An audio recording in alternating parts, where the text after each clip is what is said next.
You wake up choking on salt and darkness. The deck is no longer flat beneath you. It tilts hard to starboard, then slams back the other way, throwing your body into timber and rope. Your hands scrape across wet planks slick with seawater, tar, and something warmer that you do not stop to identify. Above you, the mast groans like a living thing being twisted apart. Wind howls so loud it drowns thought.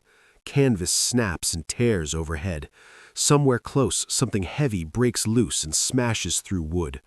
You are aware, with sudden and absolute clarity, that the ship can die, and that you are small enough to die with it.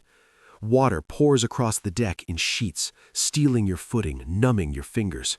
You try to breathe and inhale spray instead. The sea is no longer below you, it is everywhere. For a moment, maybe several, you are certain this is the end. Not dramatic, not meaningful, just cold water, darkness, and pressure crushing the air from your lungs. The East India Company will never write your name. The ocean will not remember you. The ship shudders again, and you cling to a length of rope like it is the last solid thing left in the world. Then the sound shifts. Not calmer, not safer, but different. The ship still moves, but it does not break. The mast still stands. You are still breathing. Barely. And in that thin, shaking space between survival and erasure, the story begins. You are about to experience 6 months at sea without land. If you want to survive history like this, slowly, honestly, without comfort, you are welcome here. And if you choose to stay, to endure what comes next, consider subscribing. It helps keep this voyage alive, and it keeps you afloat. Now breathe. We are going back. You are standing on a dock that smells of rot and opportunity. The air is thick with coal smoke, brine, and human waste. Gulls scream overhead, circling piles of refuse and fish guts tossed carelessly onto the planks. The river water laps against the hulls of ships with a lazy brown churn that hides what sinks beneath it. Your boots stick slightly with every step. Everything is damp. Everything is loud. Everything feels temporary. The ship looms over you, taller than you expected. Its hull is scarred and darkened from past voyages, seams thick with pitch. You can smell it before you touch it. Tar, old wood, mold trapped deep inside beams that have crossed oceans before you were born. This ship has history. Not the kind written down, the kind absorbed into the grain. You are here because you signed your name, or maybe you couldn't write and someone else scratched it down for you. Either way, the mark is made. The East India Company now owns your time, your labor, and, if it comes to it, your body. You tell yourself it is temporary, 6 months, maybe less. Sail out, load cargo, come back richer than you arrived. That is the promise that echoes in your head as you step closer to the gangplank. Around you, other men wait. Some stare at the ship with tight faces and clenched jaws. Others laugh too loudly, already pretending bravery. A few are very young. A few are already broken in ways the sea will quickly recognize. No one looks comfortable. You do not speak to them. There is no need. Soon you will know their coughs, their footsteps, their smells in the dark. Soon you will know which of them can endure. The order comes, not shouted, not ceremonial, just motion, movement. The line starts forward. You feel a small, sharp resistance inside your chest as the dock pulls away from you with each step. Behind you is land, noise, escape. Ahead of you is wood, water, and rules you do not yet understand. You step onto the plank. The ship shifts slightly under your weight, a subtle warning. This thing moves. It does not care about you. You climb aboard, and the world narrows immediately. Space compresses. The air changes. Below deck, it is darker than you expect, even in daylight. The ceiling is low. You can smell sweat already embedded into the timbers, layers deep. Old urine, sour breath, rotting food sealed into cracks. This is where you will live. The first hours pass in confusion. You're assigned a place that is barely a place at all. A stretch of wood where you can sit, maybe lie down if you curl your legs. You stow what little you own, cloth, tools, maybe a letter you cannot read without help. Everything feels exposed. There is no privacy here, not even in thought. Every movement is seen. Every weakness is noted. When the ship finally moves, it does so slowly, almost gently. The dock drifts away. Ropes splash into the water. The shoreline pulls back like a receding memory. You feel something twist in your stomach as the city shrinks, its towers and smoke flattening into the horizon. This is the last solid ground you will see for a long time. You do not know that yet, but your body does. The first days are a lesson in discomfort. Your muscles ache from unfamiliar labor. Your hands blister, then split. Salt works its way into every crack of skin. You eat when told, what you are given. Hard biscuit that tastes of insects and age. Salted meat so dry it pulls moisture from your mouth. Water that smells faintly of wood and something else you try not to think about. You learn to swallow without tasting. Sleep is not rest. The ship never stops moving. Even when the sea is calm, it rocks just enough to keep your body from settling. At night, the sounds grow louder. Wood expands and contracts. Rats scurry freely, unafraid. Somewhere below, water sloshes in the bilge, carrying filth back and forth with every sway. You lie awake, counting the creaks, wondering which one might mean failure. Time begins to lose its edges. Days are marked by bells and hunger. The sun burns your neck during work, then disappears too quickly, replaced by damp cold that sinks into bone. Your clothes never fully dry. Your skin is always slightly chilled or slightly overheated. There is no balance, only endurance. You start to notice the ship's moods, how it responds to wind, how it groans more when pushed too hard, how certain boards flex underfoot, warning you where not to step. You begin to understand that this vessel is not a shelter. It is a system barely holding together, and you are now part of its weight. At night, lying in the dark, you think about the ocean below you. You imagine the depth, the pressure, the way light vanishes not far from the surface. You imagine falling in, not dramatically, just slipping, hitting the water wrong, being dragged under by clothing and panic. No one would stop the ship for long, maybe not at all. You try not to dwell on it, but the thought keeps returning, persistent and quiet.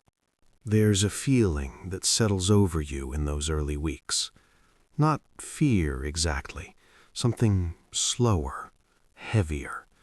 A sense that you have stepped into a space that does not bend for human needs. The sea does not care about schedules or promises.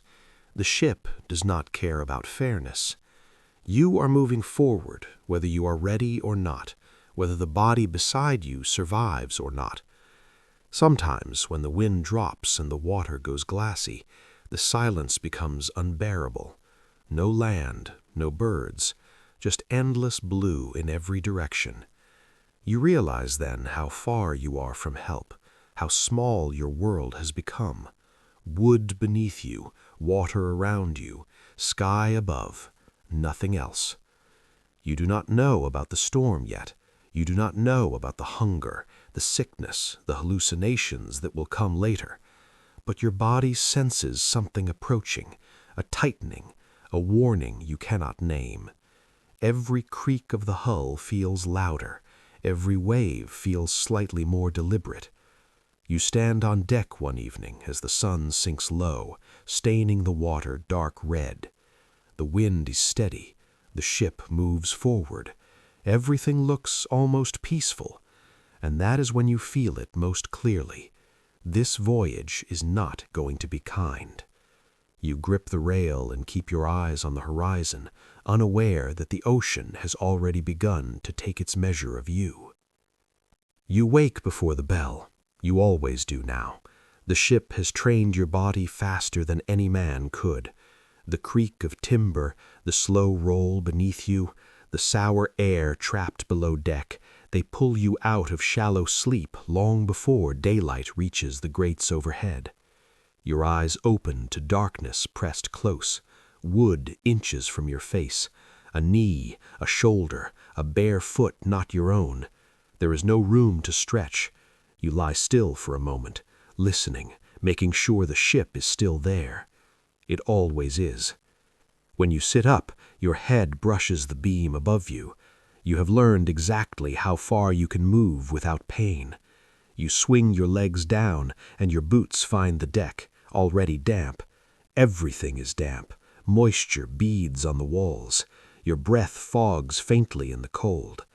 Somewhere, a man coughs, a deep, wet sound that does not improve with time. No one comments on it. Sound here is constant. Only silence draws attention. The bell rings above, not loud, not dramatic, just enough to tell you that another segment of time has ended and another has begun. You do not know what day it is without effort. You measure time in watches, meals, and how long the ache in your shoulders takes to fade before returning again. You climb to the deck with the others, squeezing past bodies that smell of old sweat and unwashed cloth. The ladder rungs are slick. You grip them tightly, aware that a slip here would be noticed, remembered. Weakness is currency on this ship, and it is spent quickly. Above deck, the air hits you hard. Wind carries salt and cold, biting at your face. The horizon is empty in every direction. No birds, no landmarks, just water and sky stitched together by a line that never seems to move closer. The ship cuts through it steadily, sails full, rigging humming under tension. This sound, the low, constant vibration of rope and wind, becomes part of you. You will hear it even when it is gone. Work begins without ceremony. You haul, tie, scrub, lift. Your hands move on instinct now. The skin has thickened, split, healed badly, split again. Salt stings open cuts, but you no longer flinch. You cannot afford to. The officers watch without watching, their presence felt more than seen. Orders come sharp and brief. You respond without question. There is no room here for curiosity. As the hours pass, your body settles into the rhythm. Pull, brace, release, step, adjust. The ship rolls and you roll with it. Your legs learn the movement faster than your mind. You can feel the sea through the soles of your boots, each swell translated through wood and bone. The ship is never still. Neither are you. When food comes, it is exactly what you expect. Hard biscuit, cracked with age, crawling sometimes if you look too closely. Salted meat, gray and fibrous, soaked briefly to soften it, but never enough. Water ladled from a barrel that smells faintly of rot. You eat without pleasure. Eating is maintenance now, fuel. You swallow quickly before your mouth can protest. Around you, the others do the same. No one speaks much during meals. There is nothing to say that hasn't already been thought. You watch hands more than faces. You note who eats slowly, who guards their portion, who looks away when finished. These details matter. They tell you who is weakening, who is adapting, who may become a problem later. After the meal, the work resumes. The sun climbs higher. Its heat presses down, turning the deck into a shallow oven. Tar softens underfoot. Sweat runs into your eyes, stinging. Your shirt sticks to your back. There is no shade unless you are sent below, and below is worse. Air thick and unmoving, heat trapped with bodies and breath. You learn to prefer the sun despite the burn. By afternoon, fatigue settles deep into your muscles. Not sharp pain, a heavy, dull resistance. Every movement takes more effort than the last. Still, you keep going. Everyone does. The ship demands it. There is always something that needs doing, something that cannot wait. The sea does not pause for exhaustion. You begin to understand the hierarchy here, not just rank, but survival. The strongest bodies are valued. The quiet ones last longer. Those who complain are remembered. Those who falter are watched. You adjust your behavior carefully. You speak little. You work steadily. You do not draw attention. At night, when the light fades and the temperature drops, the ship changes again. The deck cools rapidly. Wind cuts through damp clothing, pulling heat from your skin. You retreat below, back into the compressed darkness. Bodies press closer now, seeking warmth without acknowledging it. The smell intensifies. Sweat, mildew, waste, fear. You breathe shallowly through your mouth and try not to think about the air. Sleep comes in fragments. The ship's movement never stops. It rocks you just enough to keep you half aware. Dreams bleed into waking. You dream of solid ground and wake reaching for it, your hand closing on nothing but rough wood. Sometimes you wake to the sound of waves slapping the hull, and it feels like something knocking, trying to get in. Days blur together. The routine repeats with small variations. Wind stronger, wind weaker, rain that soaks everything, calm that leaves the ship drifting sluggishly. You lose track of how many nights you have slept beneath this ceiling. The world beyond the ship feels unreal now, like something you imagined once. You start to notice changes in yourself. Your body feels lighter, leaner, but also more brittle. Hunger hums quietly in the background even after meals. Your temper shortens. Small noises irritate you more than they should. You catch yourself staring too long at the horizon, expecting something to appear simply because you need it to. The ship teaches you patience by force. Nothing happens quickly. Distance is measured in weeks. Problems unfold slowly, then all at once. You feel a tension building, subtle but constant, like a muscle held tight for too long. You cannot explain it, but it is there. One evening, as the sun sinks and the water darkens, you stand at the rail and look out over the endless sea. The wind has dropped. The sails hang heavy and still. The ship moves more slowly now, each swell lifting it gently before setting it back down. The silence stretches. No creaking, no flapping canvas, just water sliding past the hull. In that quiet, you become acutely aware of how far you are from help, how thin the line is between floating and sinking, how much depends on wood, rope, and the endurance of tired men.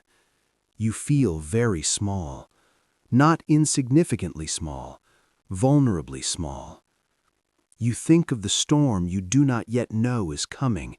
You cannot imagine it fully, but your body senses the imbalance. The sea has been too calm for too long. The ship feels tense beneath your feet, as if bracing. You turn away from the rail and head below as the light fades completely. The darkness closes in around you, familiar now.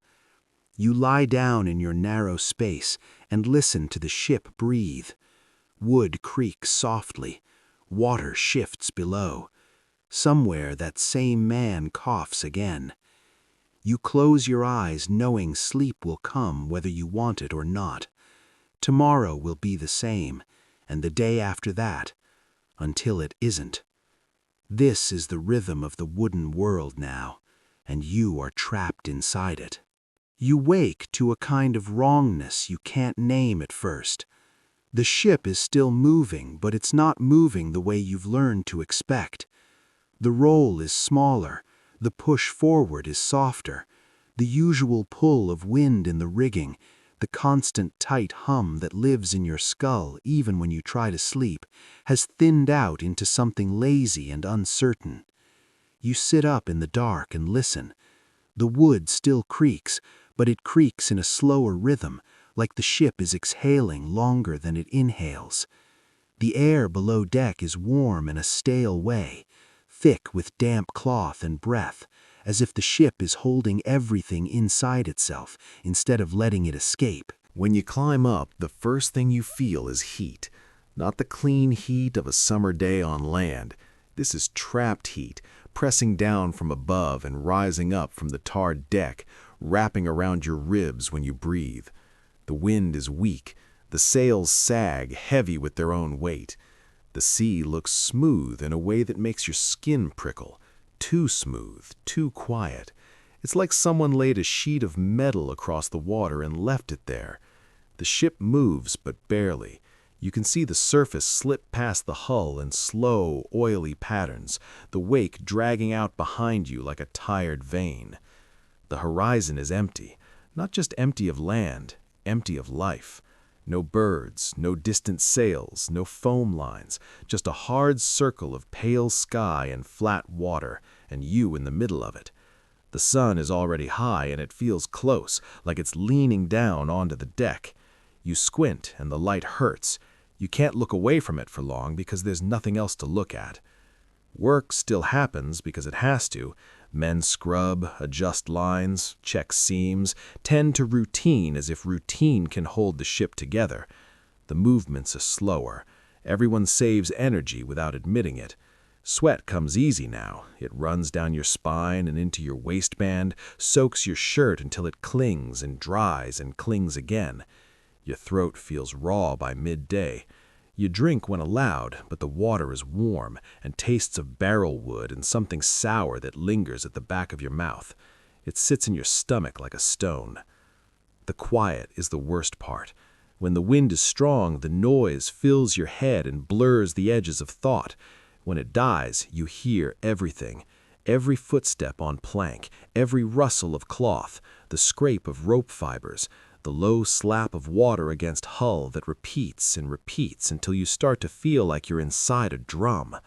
Even the breathing around you becomes noticeable, a collection of small, impatient pulls of air. In this quiet, you can't hide inside noise. You're stuck with your own mind, and your own mind is not a safe place this far from land. Days like this stretch out longer than they should. On land, stillness can feel peaceful. Here, stillness feels like the ship has been abandoned by the world. The sun climbs, burns, drops, and the ship barely changes position relative to anything you can see. You know you're moving because the log is checked, because the officers insist you are, because the water does slide by, but it feels like crawling across an endless floor. The monotony starts to scrape at you, not in a dramatic way, in a slow, steady erosion. Your thoughts become small. Drink, eat, work, sleep, wake, repeat. The horizon never moves closer. At night, it's not relief. It's a different kind of discomfort. The heat holds. The air below deck is worse, almost wet, pressing against your skin. Bodies lie close, sweating through their clothes. The smell gets heavier. Old sweat, damp wool, mold, sour breath, and the persistent stink of waste that never fully leaves the ship. You find yourself breathing shallowly, turning your face toward any crack where air might come through. Sleep is thin and broken. You drift off and jerk awake disoriented, because in the stillness your brain keeps expecting the ship to move more than it does. When you do sleep, your dreams start to change. The sea gets into them. You dream of water in rooms, water under doors, water climbing walls. You wake with your hands clenched, your mouth dry, and your heart pounding like you've been running. You tell yourself it's nothing, just heat, just fatigue, but the dreams repeat, and repetition matters here. The next day looks the same, and the one after that. The ship becomes an island made of wood and rules, floating on a world with no edges. You stop thinking in miles. You stop thinking in destinations. The idea of a place beyond the horizon begins to feel like a story someone told you to keep you obedient. Sometimes you catch yourself staring at a seam in the deck or a knot in the rail for too long, because your brain is hungry for detail, for anything that isn't blank water. People start to change in small ways, not sudden breakdowns, just shifts. Men get quieter, or they talk too much, filling the silence with pointless words you can't follow because you're not listening. Irritations flare over nothing, over a slow movement, a bump in the cramped space below, a look held half a second too long. You learn to keep your face neutral. You learn to avoid being the closest body when someone's temper snaps. Food becomes a more serious event. It's still the same rations, but in this heat, the smell of the salted meat turns your stomach before you even swallow. The biscuit crumbles in your hands into hard dust and weevil bits.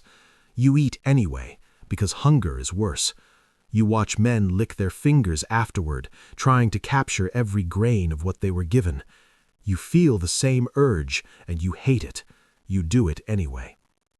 You start noticing the water barrels more, their staves swollen, iron hoops rusting, lids handled too often. When the water is dipped, you see the surface shiver with a thin film that catches the light.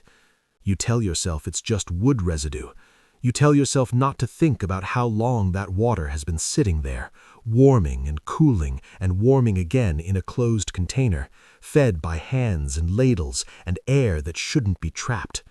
You drink, and you feel it move through you like something reluctant. You begin to understand why men go strange on long voyages, even when nothing happens. It isn't only storms or shipwrecks. It's the slow stripping away of normal life. No trees, no dirt, no animals except rats and the occasional bit of flying fish that lands on deck and dies. No smells of land, no change of scenery. Just a cycle of light and heat and darkness and damp. The mind needs variety the way the body needs food. Out here, variety is a luxury you don't get. One afternoon, when the sun is high and the world looks bleached, you experience a moment so quiet it scares you. The sea is flat. The ship barely moves. The crew moves like shadows going through motions. For a few seconds you hear nothing but your own breathing and the slow scratch of your boot sole on wood. And in that silence, you feel a strange thought rise up. If the ship stopped entirely, if everyone lay down and refused to move, the ocean would not intervene. It would not punish you quickly.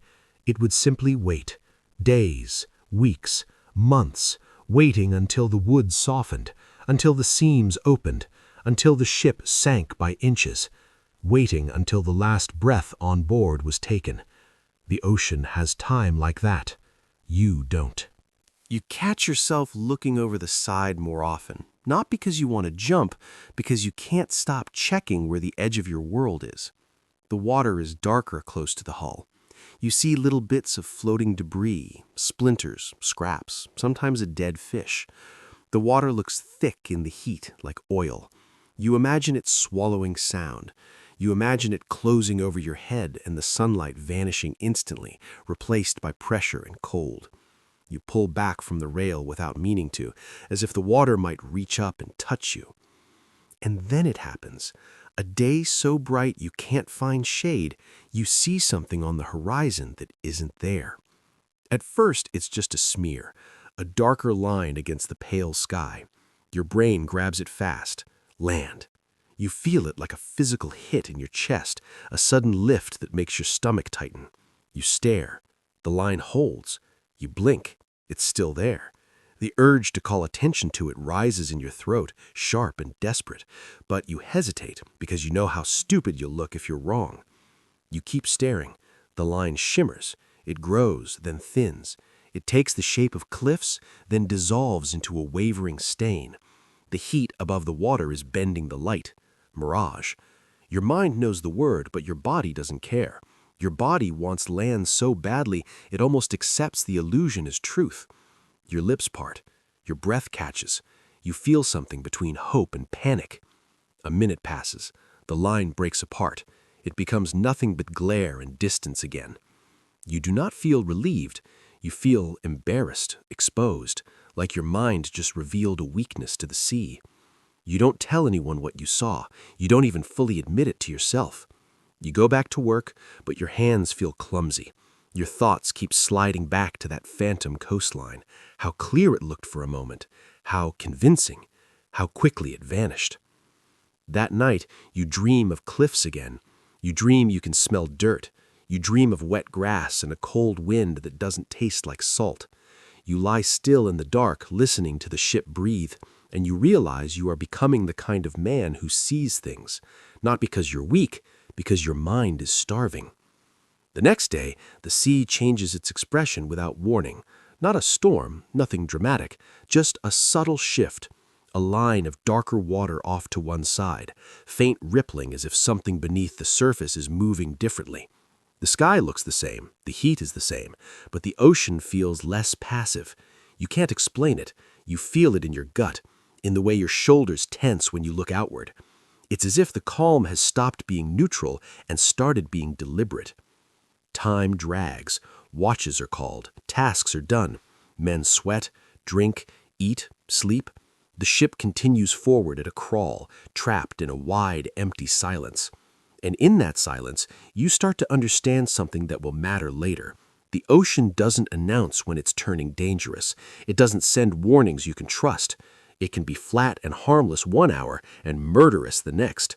It can let you rot slowly in the sun, then tear you apart in the dark. You stand on deck in late afternoon and look at the sagging sails.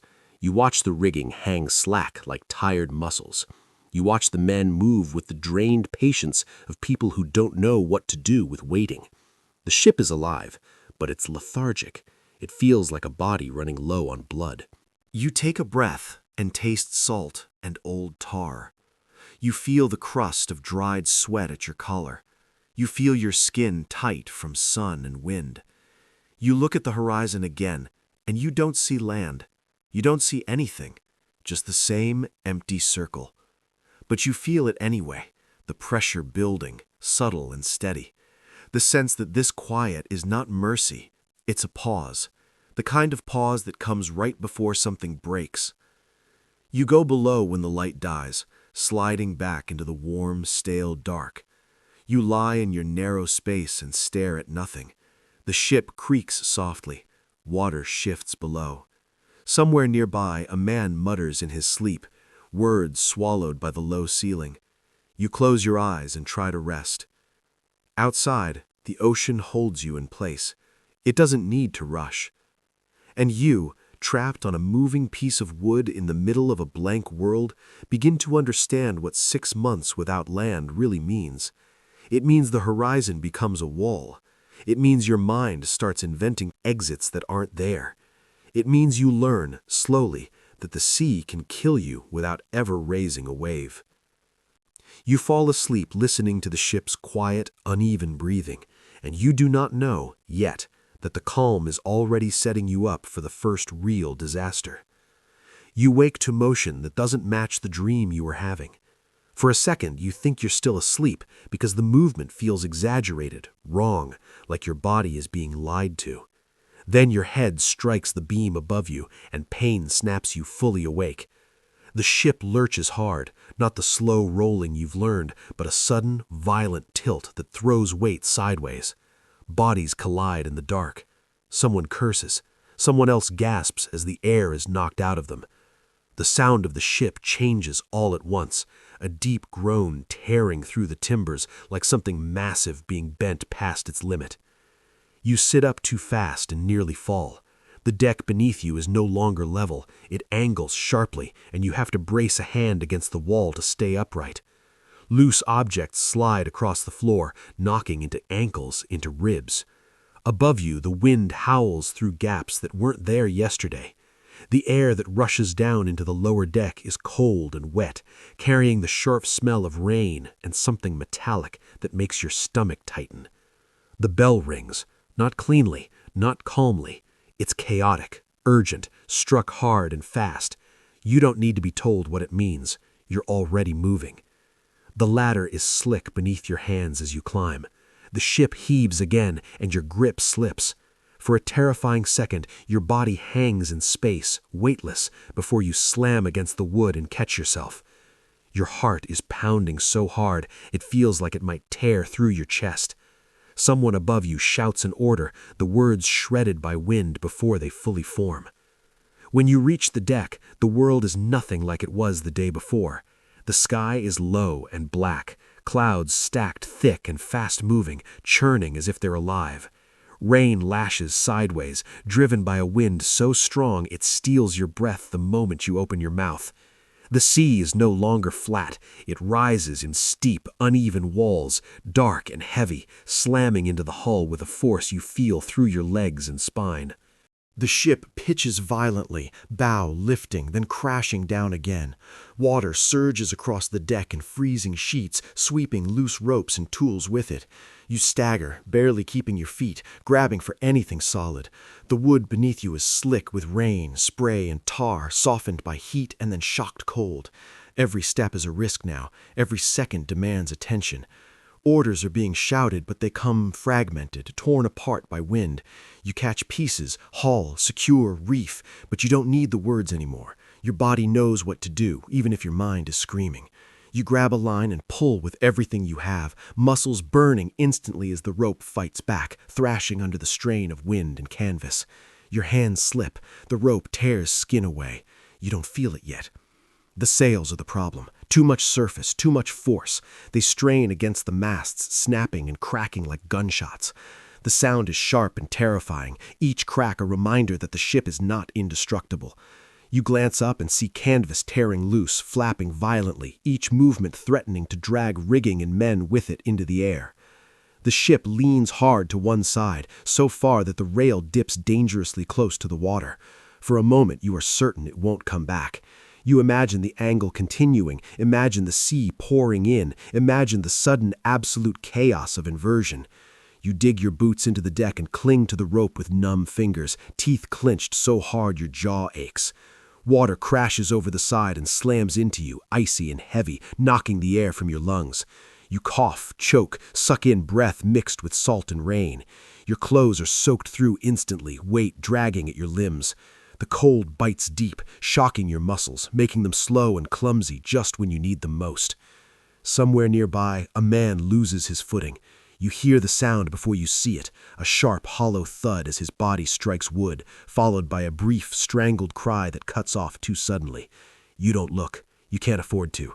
The ship demands everything you have right now, and looking away for even a heartbeat could mean joining him. The wind screams louder, a constant, furious roar that presses against your ears and skull until it feels like pressure building inside your head. Rain stings your eyes. You blink hard, trying to keep your vision clear, but everything is motion and darkness and white spray. The horizon is gone. The sky and sea have merged into one violent mass. The mast above you shudders. You feel it through the deck, a deep vibration that rattles your bones. The sound that follows is wrong. Too sharp, too final. Wood splits, not a clean break, but a tearing, splintering sound that carries over the storm like a scream. A section of spar gives way, crashing down in a blur of rope and timber. Men scatter, shouting. One isn't fast enough. The spar clips him, spinning him across the deck like a thrown rag. He hits the rail and slumps, unmoving. You freeze for half a second, staring. Then another wave hits and reality slams back into you. The deck floods again, water surging around your calves, your knees. It pulls at you, trying to drag you toward the edge. You brace, grab, cling. Your fingers are numb now, barely responding, but you force them closed around the rope until the pain cuts through the cold. The ship groans continuously, a low, tortured sound that rises and falls with each wave. It feels like being inside something alive and wounded. Every joint, every seam is under stress. You could almost feel the nails straining, the planks flexing, the pitch being forced out of gaps that were sealed for years. The ship is fighting the sea, and you are trapped inside that fight. Time loses meaning. There is only the next wave, the next order, the next moment where you are still upright. Your arms shake from effort, your back screams, your breath comes in ragged pulls. You taste blood and salt and rain all mixed together. You don't know how long you've been out here. Minutes stretch into something shapeless. The storm doesn't escalate dramatically. It doesn't need to. It is relentless, grinding you down second by second. Another crack sounds above you. You look up just in time to see a length of rigging snap free, whipping through the air with terrifying speed. It misses your head by inches, the rush of it passing close enough that you feel the displaced air against your face. It strikes the deck behind you with a wet, heavy slap and coils like a living thing. You flinch, heart racing, then force yourself back to the task at hand. Someone grabs your arm, yanking you sideways. For a split second you panic, thinking you're being pulled overboard. Then you see the wave cresting higher than the last, and you understand.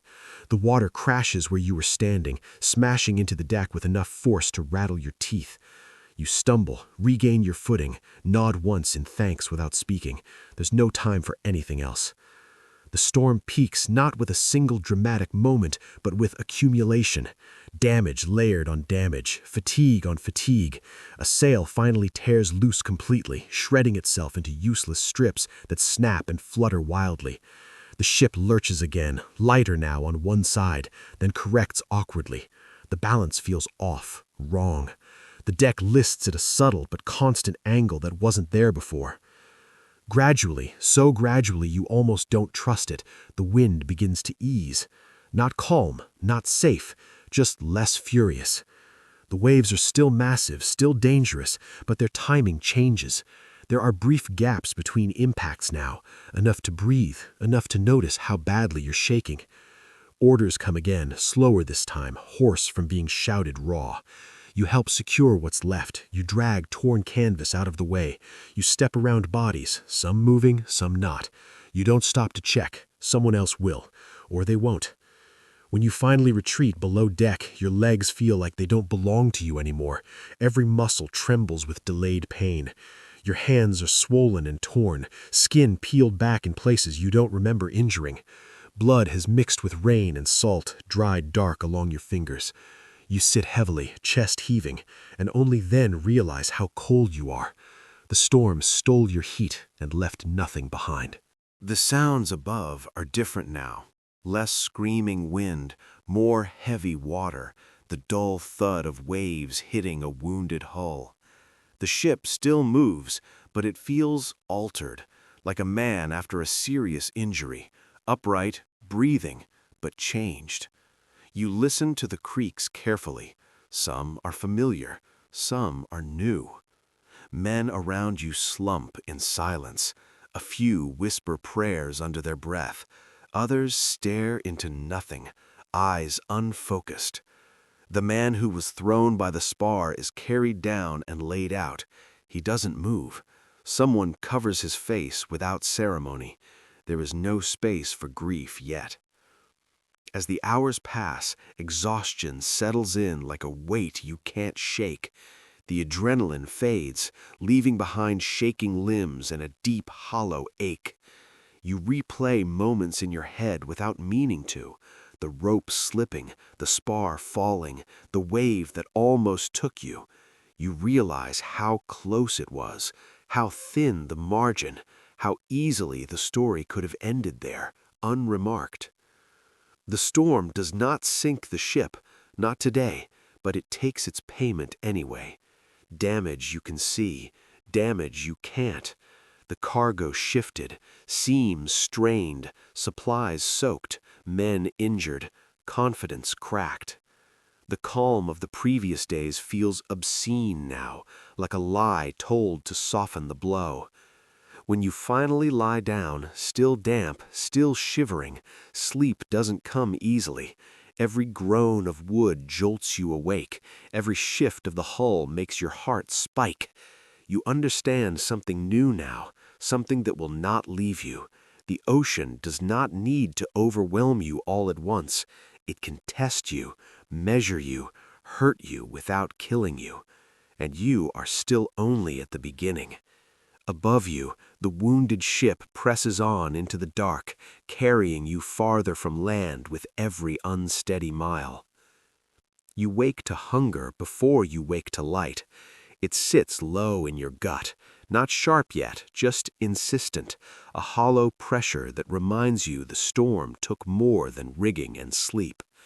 Your body feels heavier than it should, stiff and sore in places you didn't know could ache. When you sit up, the movement pulls at muscles strained raw from clinging and hauling. Your hands throb. The skin is split and swollen, crusted with dried blood that cracks when you flex your fingers. You breathe through your teeth until the pain settles into something manageable. The ship is quieter now, but not calm. The sounds have changed. There's a new creak in the hull, deeper and slower like a bad joint. You feel it through the deck as much as hear it. Every time the ship rolls, there's a pause that wasn't there before, a slight hesitation that makes your stomach tighten. Something inside has shifted and never fully gone back. When you climb to the deck, the damage is impossible to miss. Torn canvas hangs in ragged strips, lashed down hastily. Lines are rerouted, knotted where they shouldn't be, strained where they were never meant to bear weight. The mast leans just enough to notice if you know where to look. The sea is rough, but manageable now, waves rising and falling with a tired regularity, as if the storm spent itself and moved on. The sky is gray and low, the sun a pale smear behind cloud. It offers no warmth. Work resumes because it must. Repairs, cleaning, reorganization. You scrub salt and grime from the deck, knowing it will be back within hours. You haul damaged gear aside, stacking it in places already too full. You move slower than before. Everyone does. No one says it, but the storm took strength from the ship and the men together. What's left feels thinner. When the food is finally brought up, the change is subtle but unmistakable. The portions are smaller. Not dramatically, just enough that you notice when you hold it in your hand. The biscuit seems lighter, the strip of salted meat shorter. You look at it for a second longer than usual, then eat it anyway. There's no point pretending you don't need it. The water ration follows the same pattern. Ladles dip more carefully into the barrel. The sound of liquid hitting cups is quieter, less generous. When you drink, you feel the urge to take more than you're allowed, to tilt the cup just a bit longer. You stop yourself. You don't know why. Maybe pride, maybe fear of being seen, maybe an understanding that if you take more now, it will matter later. The hunger doesn't go away after you eat. It settles into a low, steady hum that stays with you through the day. Your stomach feels empty too quickly, like the food slides straight through without stopping. You catch yourself thinking about the next meal almost immediately, counting hours without meaning to, measuring time by when you'll be allowed to eat again. You start noticing how often others glance at the food stores, how conversations drift there, even when no one mentions them outright. Someone asks how long until the next port, and the question hangs in the air heavier than it should. No one answers clearly. Estimates are vague. The ocean ahead is wide. The storm pushed you off course. That much is obvious even if no one says it. As days pass, the reduction becomes more obvious. Officially, it's called adjustment. Quietly, it's called rationing. Meals are cut again, just a little. Water is measured more strictly. The barrels are checked more often. You see officers conferring, their faces tight, voices low. You don't hear the words, but you don't need to. The ship is injured, and injured things burn through reserves faster. Hunger changes the way you think. At first, it's just distraction. You lose your place in tasks. You forget small things you never used to. Then it becomes irritation. Sounds bother you more. The smell of food, even the faint, unpleasant smell of salted meat, makes your mouth water painfully. You catch yourself watching others eat, tracking how quickly they chew, how much they swallow. You don't like that about yourself, but you can't stop. Your body starts conserving energy without asking permission. Movements become economical. You stop fidgeting. You lean whenever you can. Your muscles still work, but they protest more quickly. Fatigue comes faster and stays longer. At night, the hunger feels sharper, gnawing in the quiet when there's nothing else to focus on. You lie awake with it, counting creaks, counting breaths, trying to think about anything else. The water becomes harder to ignore. It tastes worse now, more sour. Sometimes you see particles floating near the surface when the ladle dips in. You drink anyway. Thirst is not something you can argue with for long. The water sits heavy in your stomach, sometimes making you feel slightly sick, but it's better than the alternative. You start dreaming of clear streams, of cold water that doesn't smell of wood or rot.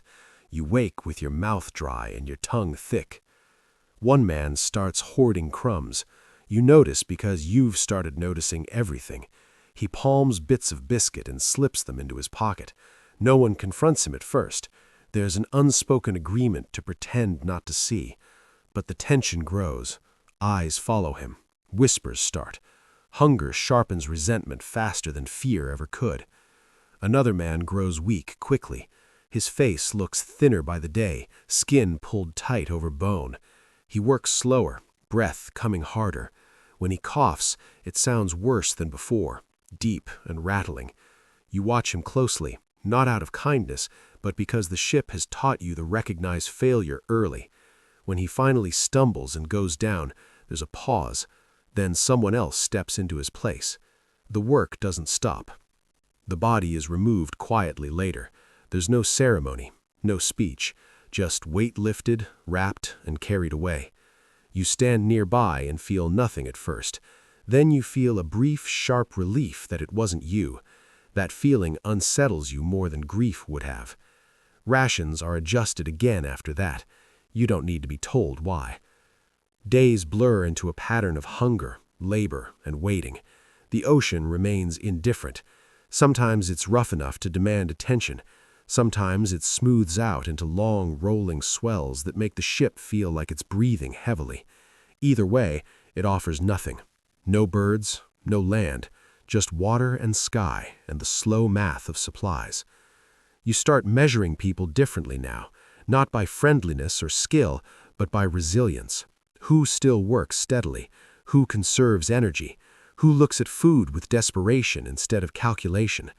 You catch your reflection in a dark patch of polished wood one day and barely recognize yourself.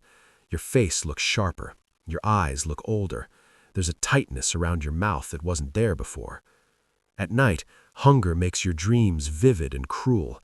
You dream of tables covered in food, of bread that tears cleanly instead of crumbling into dust. You wake reaching for it, your hand closing on air or rough plank. The disappointment hits harder than the hunger itself. You lie there afterward, staring into the dark, listening to stomachs growl around you like distant animals. The ship continues on, wounded but moving. Every mile puts more distance between you and the place where you last felt full. You realize something quietly, without panic. The storm didn't threaten your survival directly, it just changed the balance. It made everything that comes after harder, slower, more expensive in ways you can't afford. Hunger is patient. It doesn't rush you. It settles in and waits, taking small pieces at a time. Strength, focus, kindness. You feel it working on you even when you're busy, even when you're distracted. You know it's only the beginning. You finish another reduced meal and lick your fingers without thinking. You catch yourself doing it and stop, embarrassed even though no one is looking. The taste is faint and unsatisfying, but you cling to it anyway. There will be less tomorrow. You already know that. The ocean rolls on outside, vast and empty. The ship creaks and groans, carrying you forward. And inside you, hunger tightens its grip, slow and methodical, reminding you that survival from here on out will be measured in smaller and smaller margins. You wake to the sound of breathing that isn't yours. It's wrong somehow, too wet, too shallow, like air being pulled through something damaged. In the dark below deck, the sound stands out because everything else has gone quiet. No shifting bodies, no whispered curses, just that breathing, close enough that you can feel it more than hear it. You lie still, listening, waiting for it to settle into a normal rhythm. It doesn't. When you sit up, the smell hits you first. Sour and sweet at the same time, rot layered over sweat. You recognize it now. It's the smell of sickness, and it's stronger than it was a week ago. The air down here feels heavier, thicker, as if it's holding on to things it should have let go. You breathe shallowly through your mouth and try not to draw too much of it into your lungs. The man beside you is awake. His eyes are open but unfocused, staring at the underside of the deck above like he's looking through it. His gums are dark, swollen, pulled back from his teeth in a way that looks painful even before you see the blood. It glistens faintly in the low light, fresh and old at the same time. He swallows and winces. You look away. The bell rings. Work waits. Illness does not excuse you from it. Not yet. You climb the ladder with the others, moving carefully. The ship still carries that wrong pause in its movement, the hesitation after each roll that reminds you something inside is strained. The morning air is cooler than it has been, but it brings no relief. It carries the same stale tang that clings to everything now, like the ship itself has begun to spoil. On deck, you see more faces like his, swollen gums, gray skin, eyes rimmed red and sunken. Men who were strong a month ago now move with stiffness, as if their joints have rusted overnight. When they work, they favor one side of their bodies without realizing it. When they rest too long. No one says the word. No one needs to. Scurvy has arrived. Quietly, the way it always does. It doesn't strike all at once. It spreads. One man's gums bleed, another's wounds stop healing. Bruises bloom where there was no impact. Teeth loosen, legs swell. Pain settles into bones and refuses to leave. You watch it progress day by day, like a tide creeping higher on the shore, and you understand that this isn't an accident or bad luck. It's the cost of time without land, without fresh food, without anything living. The food does not change to meet it. It can't. The biscuit stays dry and dead. The meat stays salted and hard. There is nothing green, nothing that hasn't been preserved to the point of lifelessness. You chew and swallow and feel the hunger beneath it. But now there's something else layered underneath, a sense that what you're eating isn't enough in a way that goes beyond fullness. The sick men try to hide it at first. They keep working past pain, past dizziness. Pride and fear drive them both. But the ship notices. It always does. Tasks get reassigned quietly. Loads get shifted to other shoulders. You feel the extra weight on your own arms and back, and you don't complain. Complaining marks you. You don't want to be noticed now. By midday, the sun presses down again, and the deck feels too bright. You squint more than you used to. Headaches come easier, a dull pressure behind your eyes that pulses with your heartbeat. You drink when allowed, but the water seems to do less. Thirst lingers. Your mouth feels dry no matter how much you swallow. Your gums ache faintly, and you run your tongue along them without thinking, checking for blood. Below deck, the air grows worse by the day. Sick men are kept there longer, partly to rest, partly to keep them out of the way. The darkness and damp don't help them. Nothing does. When you go below to stow gear or fetch something, you feel it immediately. The heat, the smell, the sound of labored breathing multiplied by too many bodies in too small a space. It feels wrong to be there, like standing inside a wound. One man stops getting up altogether. He lies curled on his side, knees drawn up, eyes half closed. His legs are swollen, skin stretched tight and shiny. When he tries to move, pain flashes across his face so clearly you can't pretend not to see it. Someone brings him water.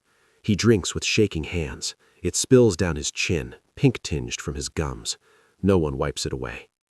The officers talk in low voices again. You catch fragments when you pass. Distance, delay, supplies. But the tone tells you enough. There is no easy fix for this. The sea does not offer oranges or greens. Time does not run backward.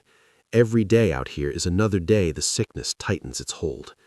When the first man dies, it is quiet. There is no sudden collapse, no dramatic final breath. He simply doesn't wake up. In the morning, when the bell rings, his space stays still. Someone nudges him with a foot. Harder. Then they stop. A brief silence spreads, heavier than usual, and then the routine asserts itself. He is dead, and the ship is still afloat. The second fact matters more. They wrap him in canvas later, the same canvas used for sails and cargo. You help lift him. He weighs less than you expect. That realization stays with you. The body is stiff already, jaw slack, eyes closed. Someone ties the knots. Someone else says a few words you barely hear over the water. Then the bundle is tipped over the rail. You watch it fall. It hits the water with a dull splash and sinks almost immediately, the canvas darkening as it fills. There is no struggle, no trace. The sea closes over him and keeps going like nothing happened. You grip the rail harder than necessary and feel a strange mix of emotions rise and collapse inside you. Fear, relief, something like envy. It passes quickly. There is work to do. After that, the deaths come closer together. Not every day, but often enough that you stop being surprised. The sick men weaken faster than you expect. Wounds reopen, infections take hold. Some die coughing, lungs filled with fluid they can't expel. Others fade quietly, their bodies giving up in increments until there's nothing left to sustain. You start recognizing the signs. The way a man's eyes glaze slightly. The way he stops asking for food and starts refusing it. The way he lies too still even when the ship rolls hard. You learn not to get attached. Attachment costs energy. Energy is something you can't spare. The nights are the worst. In the dark, the sounds carry farther. Coughing echoes off low beams. Moans slip through clenched teeth. Sometimes a man cries out in his sleep, delirious with pain or fever. No one comforts him, not because no one cares, but because there is nothing to say that would help. Comfort is a luxury of land. You lie awake listening to it, hunger gnawing, body aching, mind restless. You feel trapped inside a decaying system, wood rotting slowly, bodies failing slowly, supplies dwindling slowly. Everything moves at a pace that feels designed to stretch suffering out as long as possible. You think about how easy it would be to panic and how useless that would be. Panic burns calories.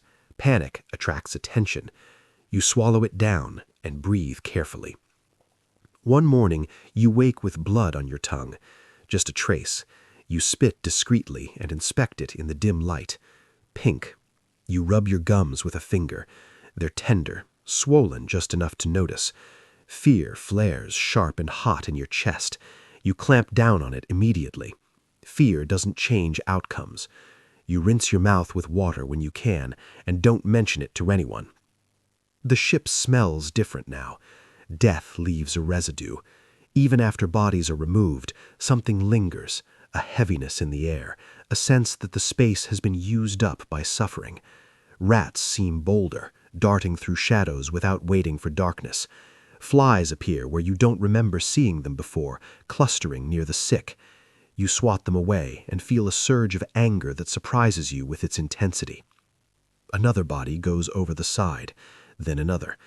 Each time the ceremony grows shorter. Fewer words, fewer pauses. The ocean takes them without comment.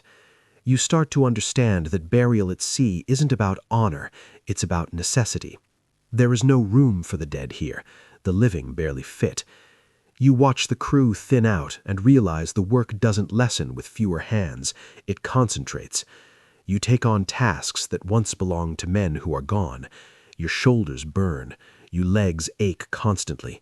Rest feels inadequate no matter how much you get. Hunger hums beneath everything, and now fear hums alongside it, quieter but persistent. Despite everything, the ship keeps moving, slowly, relentlessly. Every sunrise brings the same horizon. Every sunset takes another day without land. You begin to understand how men break on voyages like this, not all at once, but piece by piece. Strength, health, morale, hope, each is stripped away gradually until what's left is raw endurance. One evening, as the light fades and the sea rolls on, you help lift another canvas-wrapped body. Your hands are steady now. Too steady. You don't look at the face before it's covered. You don't want to know if you recognize it. You don't want to know how close that face might be to yours in the dark. The bundle goes over the side. Splash. Gone. You stand at the rail a moment longer than necessary, watching the water close. You feel the ship beneath your feet, alive but weakened. You feel your own body, tired but still functioning. You feel the distance from land as a physical weight pressing down on you. You turn away and go back to work. This is the peak of suffering beginning to show itself, not in a single dramatic blow, but in the steady disappearance of the man around you. The sea does not rage. The ship does not sink. Instead, life drains out slowly, measured in coughs, in bloodied gums, in bodies slipping quietly into the water. And you are still here, for now. You wake unsure of where you are. For a few seconds, the dark feels wrong, too wide, too open, and panic flares before memory crawls back in. The low ceiling, the smell, the gentle but relentless motion beneath you, the ship.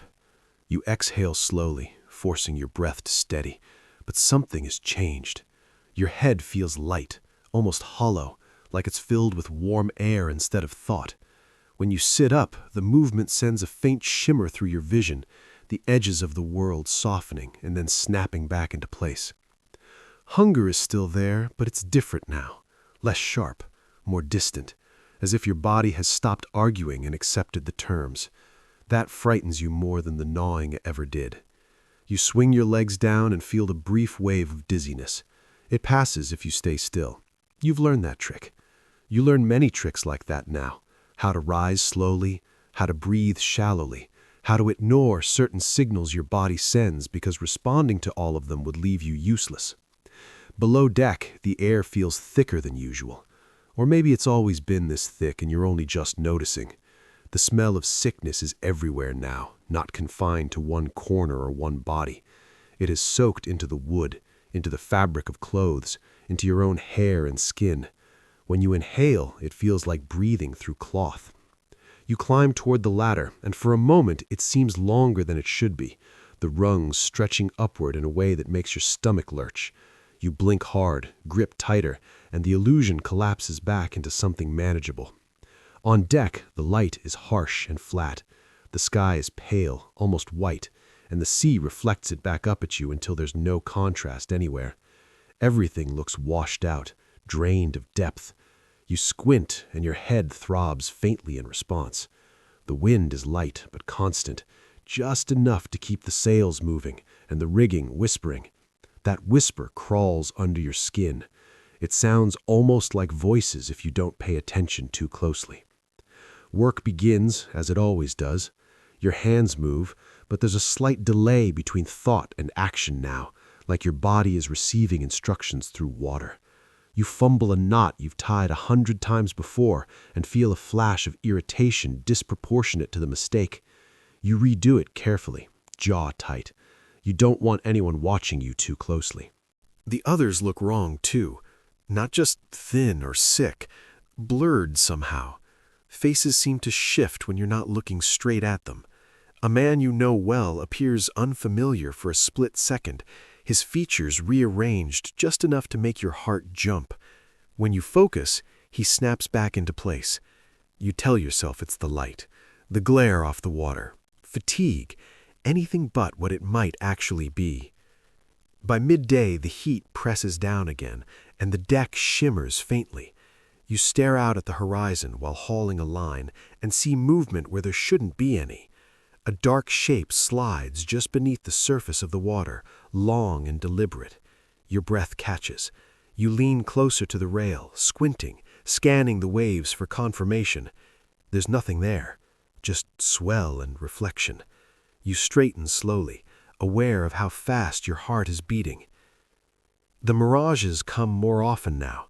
Not dramatic visions, small, convincing ones. A flash of white that looks like a sail far off to port, a line of darker blue that suggests coastline, a smell that cuts through the ship's rot for half a second, fresh soil, green leaves, something alive. Each time your body reacts before your mind can intervene. Hope flares, sharp and painful, then collapses into something heavier when the illusion dissolves. You stop mentioning what you see. Others have started seeing things too, you can tell. You catch them staring too long at nothing, shaking their heads slightly as if to clear them. One man laughs suddenly during a quiet stretch of work, a short barking sound that startles everyone around him. When someone asks what's funny, he can't answer. He just shrugs and goes back to scrubbing, face flushed, eyes too bright. The nights are worse. Hunger fades further into the background, replaced by a strange restlessness. You lie in your narrow space and feel your thoughts drift without direction, skipping from memory to memory without warning. Faces from home appear uninvited. Places you haven't thought about in years rise up vividly, complete with sounds and textures you could swear are real. You reach out once, half asleep, certain your hand will meet something other than wood. It doesn't.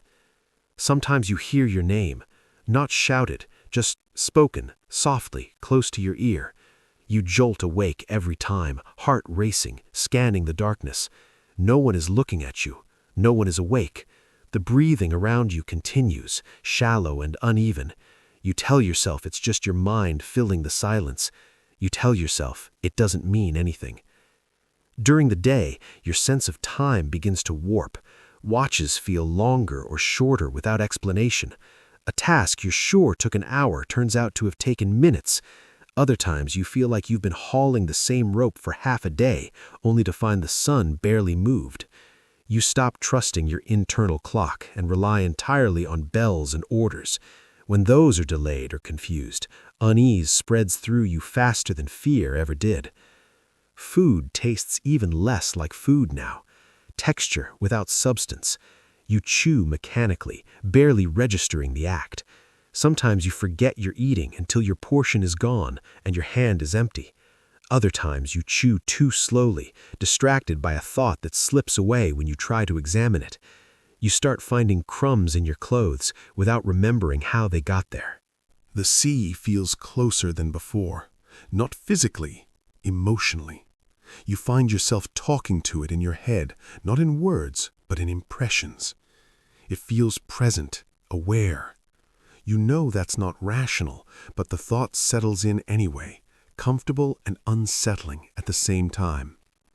When you lean over the rail and look down, the water seems to move with intention, dark shapes forming and dissolving just beneath the surface. One afternoon, you are certain you see bodies in the water, pale shapes drifting just out of reach, faces turned upward.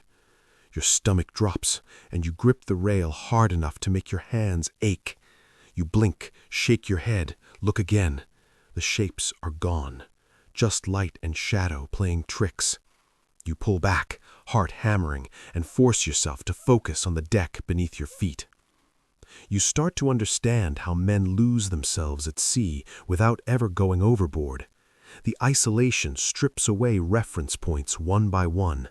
No land, no change in scenery, no fresh faces, just the same wood, the same water, the same slow decay. Your mind turns inward because it has nowhere else to go, and inside is not empty, it's crowded. A man near you begins to talk in his sleep, not muttering, speaking clearly, urgently, as if giving instructions. You catch fragments when you pass, directions, names, numbers. None of it makes sense. When he wakes, he doesn't remember any of it. His eyes look glassy, unfocused, like he's only partially present. He works when told, eats when given food, but something essential has drifted away from him. Another man insists he hears bells that no one else can hear. He pauses mid-task, head tilted, listening. When he realizes the sound isn't real, his face collapses in on itself, frustration and fear mixing into something raw. No one mocks him, no one comforts him either. You all pretend not to notice, because noticing feels like inviting the same thing into yourself. Your own thoughts grow stranger. You start assigning meaning to patterns, the way waves break against the hull, the rhythm of creaks at night. You catch yourself thinking that if you step in the same places every day, the ship will carry you safely, that if you change your routine, something bad will happen. The thought embarrasses you even as you hold on to it. One evening, as the sun sets in a reminder of color you'd almost forgotten, you see land again. This time it's closer, unmistakable, a dark mass rising from the water, jagged and solid. You stop walking, you stop breathing, the sight hits you so hard your vision blurs. This is it has to be. You feel tears sting your eyes, unexpected and painful. You turn to call someone over, but when you look back, the land is already thinning, edges dissolving into haze. Within seconds, it's gone completely, replaced by the same empty horizon as always. The loss feels physical, like something being torn out of you. You lean against the rail, shaking, ashamed of how much it hurt. That night, sleep is fragmented and intense. Your dreams bleed into waking moments. You dream you're walking on solid ground, feet sinking into dirt, and when you wake, your legs twitch as if still moving. You dream of fresh fruit, bite into it, feel juice run down your chin, and wake to the taste of salt and blood in your mouth. You stop trusting the line between sleeping and waking. It feels thin now, porous. You begin to fear the quiet more than the storm. A storm at least gives your mind something solid to focus on: noise, danger, action. This stillness leaves too much room.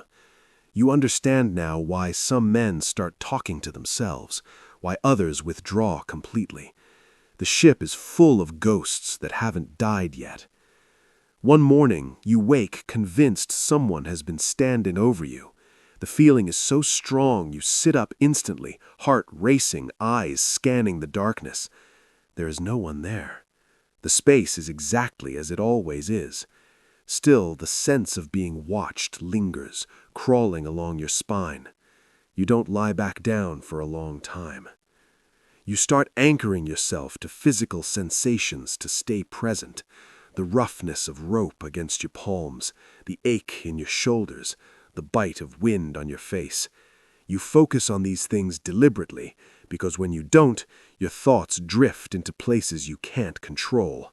Sometimes it works, sometimes it doesn't. You realize with a cold clarity that this is not a temporary phase. The mind doesn't simply snap back to normal when food returns or land appears. Whatever is happening is carving grooves inside you, shaping how you think, how you perceive. You are changing in ways you can't fully see yet. The ship sails on through endless water, wounded and creaking, carrying men whose bodies are failing and minds unraveling at different speeds. You are still functioning, still useful, still here. But the edges of the world have softened, and things slip through them now. You stand on deck as night falls, stars faint behind thin cloud, and feel the vastness press in from all sides.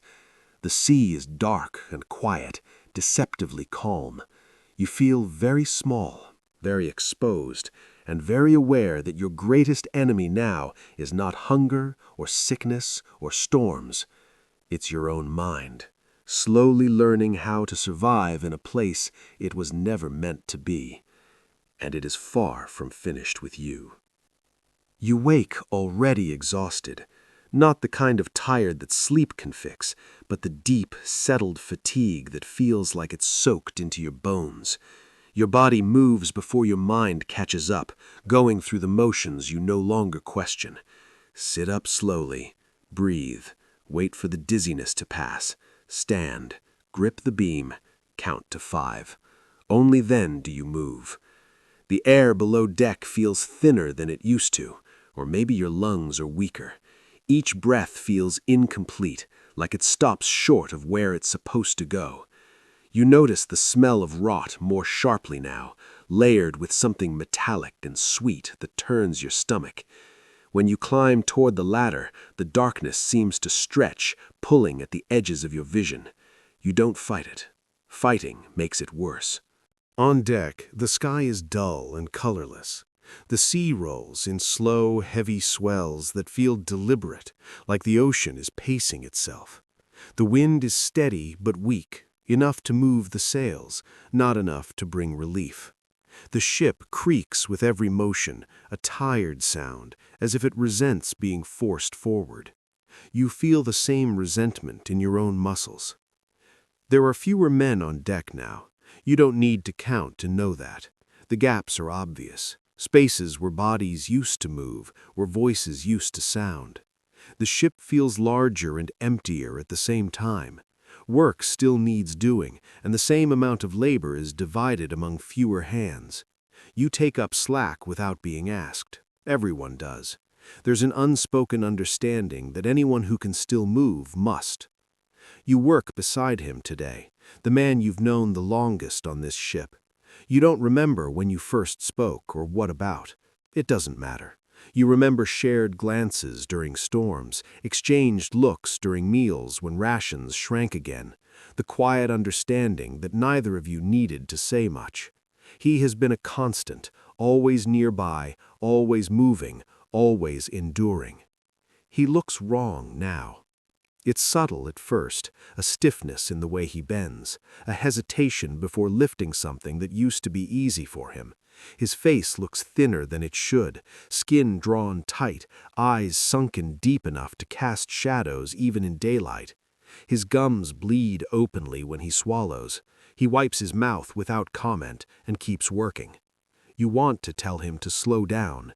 You don't. You know what slowing down means. Slowing down gets noticed. Noticed leads to being moved below deck. Below deck leads to staying there. You both pretend nothing is happening. By midday, the heat presses down hard. Your head throbs.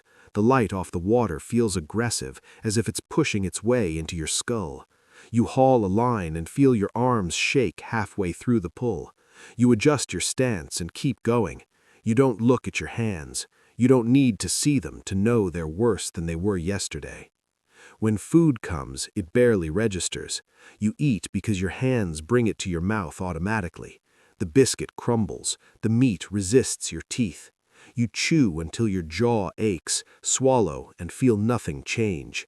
Hunger remains, dull and constant. You glance at him as you eat. He's slower than usual, chewing carefully, stopping once to press his fingers against his temple like he's trying to hold something in place. The afternoon drags. The ship moves forward, but it feels like you're all standing still while the world slides uselessly beneath you. The sea looks endless and identical in every direction. The horizon wavers faintly, bending and straightening again. You tell yourself it's the heat. You tell yourself that a lot now. Later, while securing a line, he stumbles. It's not dramatic, not a fall, just a misstep. His foot slides on the deck and his knee buckles slightly. He catches himself on the rail, breathing hard. The moment stretches. You see it happen. Others see it too. No one reacts, not yet. He straightens slowly, forcing himself upright. When he looks at you, there's something in his expression you haven't seen before. Not fear, not pain, something closer to confusion, like he's forgotten what comes next. You give a small nod, a meaningless gesture, but it steadies him enough to keep going, for now. By evening, his movements are clumsy. He fumbles a knot, drops a tool. Each mistake is small, but together they draw attention. You feel tension build around you, the way it always does when weakness surfaces. The ship notices. It always does. That night below deck, his breathing is worse, wet, labored. Each inhale rattles slightly like something loose inside his chest. He lies still, staring upward, eyes too bright in the dark. You sit nearby, pretending to check your hands, listening. He whispers your name. It takes a second to realize it's real, not imagined, not another trick of your mind.